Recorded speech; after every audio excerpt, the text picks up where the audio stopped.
Challenge Henroid. Hand apa? Handwriting challenge. Okay, kita pelat kan. So kita buatkan peregan. Ni cerita saya lah Buruk lah tu sana. Cantik. Kan. Are you sure with your words? Insecure. Insecure. Insecure. Dengan Wajah. okay, dah. Ni tulisan saya lah. Kalau saya tulis tulisan saya. Oh, ramai sangat nak tengok kan tulisan doktor. Cantik je lah. Okay, tulis sikit ayat. Siapa yang tak? Okay.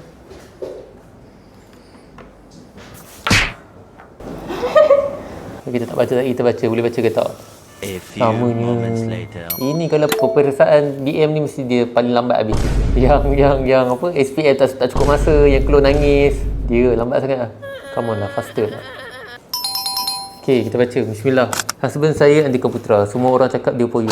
Saya pun rasa dia poyo. Tapi walaupun dia poyo, dia kacak. Sebenarnya apa tu? Kacak je senangnya. Sebenarnya lah, Oh, sebenarnya. you. Okay, korang sini nilai, compare. Korang rasa tulisan mana lawa? Tulisan saya atau tulisan dia?